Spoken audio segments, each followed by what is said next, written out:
നമ്മുടെ കേട്ടറ്റ് എക്സാമിൻ്റെ അതായത് ഫെബ്രുവരി 2026 നോട്ടിഫിക്കേഷൻ പ്രകാരം സർക്കാർ എയ്ഡഡ് സ്കൂളിൽ വർക്ക് ചെയ്യുന്ന ടീച്ചേഴ്സിന് വേണ്ടി പ്രത്യേകം നടത്തുന്ന സ്പെഷ്യൽ കേട്ടറ്റ് എക്സാമിൻ്റെ ഡേറ്റ് ആദ്യം ജൂൺ ലാസ്റ്റിലായിരുന്നു. പക്ഷേ ഇന്നലെ അതിൻ്റെ ഡേറ്റ് ചേഞ്ച് ആയെന്ന് പറഞ്ഞൊരു അപ്ഡേഷൻ വന്നിട്ടുണ്ട് അല്ലേ. പുതിയ ഡേറ്റ് ജൂലൈ 11, 12 തീയതികളിലാണ്. അപ്പോൾ ഇനി പ്രിപ്പറേഷൻ തുടങ്ങാത്തവർക്ക് ഇത് ബെസ്റ്റ് ടൈമാണ് നിങ്ങൾക്ക് പ്രിപ്പറേഷൻ തുടങ്ങാൻ. അപ്പോൾ നമുക്ക് ഇന്ന് വീഡിയോയിൽ 2025 ഡിസംബർ, അതാണ് ലാസ്റ്റ് നമുക്ക് വന്ന കേട്ടറ്റിൻ്റെ നോട്ടിഫിക്കേഷൻ പ്രകാരം 2025 ഡിസംബറിൽ വന്ന ആ ക്വസ്റ്റ്യൻ പേപ്പർ, ആ എക്സാമിന് വന്ന ക്വസ്റ്റ്യൻ പേപ്പറിലെ ചില ക്വസ്റ്റ്യൻസ് നമുക്ക് ഈ വീഡിയോയിൽ ഡിസ്കസ് ചെയ്യാം.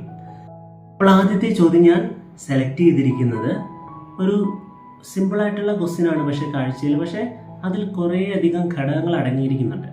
നാദത്തിൻ്റെ ഗുണമേന്മ സൂചിപ്പിക്കുന്നത്, അതാണ് ക്വസ്റ്റ്യൻ. ഓപ്ഷൻ ശ്രുതി, തീവ്രത, ആംപ്ലിറ്റ്യൂഡ്, ടിമ്പർ. അപ്പോൾ ഇതിൻ്റെ ഇംഗ്ലീഷ് വേർഷൻ ഇങ്ങനെയാണ്: the quality of musical sound indicates pitch, intensity, amplitude, timber. ഇതാണ് ക്വസ്റ്റ്യൻ. അപ്പോൾ നമ്മൾ ഈ ക്വസ്റ്റ്യനായിട്ട് പരിചയമില്ലാത്തവർക്ക് ഈ ക്വസ്റ്റ്യൻ കാണുമ്പോൾ ഇതെല്ലാം സൗണ്ടിൻ്റെ ഗുണമേന്മയായിട്ട് തോന്നും.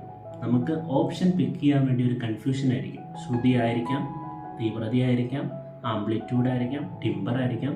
ഇത് നാലും വരുന്ന പോലെ തോന്നിയേക്കാം.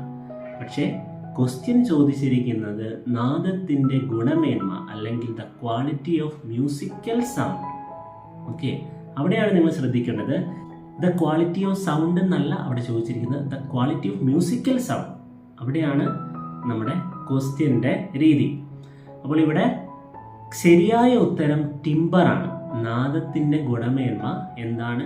ടിമ്പറാണ്. അതാണ് കറക്റ്റ് ആയിട്ടുള്ള ആൻസർ. ഇനി സ്ഥിരം കേട്ടറ്റ് പരീക്ഷയ്ക്ക് നമ്മുടെ സപ്തതാളവുമായിട്ട് ബന്ധപ്പെട്ട ക്വസ്റ്റ്യൻസ് ചോദിക്കാറുണ്ട്. അപ്പോൾ കഴിഞ്ഞ എക്സാമിന് ചോദിച്ചൊരു ക്വസ്റ്റ്യനാണ് അനുദ്രുതം അംഗമായി വരുന്ന ഒരു താളം. നമ്മുടെ സപ്തതാളത്തിൽ അനുദ്രുതം വരുന്ന ഒരൊറ്റ താളമേ ഉള്ളൂ. ഓപ്ഷൻ പോലും നമുക്ക് കാണേണ്ട ആവശ്യമില്ല. അത് കറക്റ്റായിട്ട് പഠിച്ചാൽ ഏതാണത്? ജമ്പതാളമാണ്. എന്താണ് അതിൻ്റെ അംഗങ്ങൾ? ലഘു, അനുദ്രുതം, ദ്രുതം എന്നാണ് അല്ലേ. ഇനി അടുത്തതാണ് അഷ്ടപദിയുടെ രചയിതാവ്. ഞാൻ ഈ സിലബസ് ഡിസ്കസ് ചെയ്തപ്പോൾ ഞാൻ പറഞ്ഞിരുന്നു ഈ അഷ്ടപദി വളരെ ഇമ്പോർട്ടൻ്റ് ആണ്, അതിൻ്റെ രചയിതാവിനെ കുറിച്ച് ചോദിക്കുമെന്നൊക്കെ ഞാൻ സിലബസ് ഡിസ്കസ് ചെയ്തപ്പോൾ പറഞ്ഞായിരുന്നു. അപ്പോൾ അഷ്ടപദിയുടെ രചയിതാവ് ഓപ്ഷൻസ് ഉണ്ട്: അരുണാചല കവിരയർ, നാരായണ തീർത്ഥർ, ജയദേവർ, പുരന്ദരദാസർ. നമുക്ക് എന്താണ്, ഒരു ഡൗട്ടും ഇല്ലാതെ ജയദേവരാണ് അതിൻ്റെ കറക്റ്റായ ആൻസർ. ഇതിൽ നമുക്ക് സംശയമൊന്നും വരില്ല.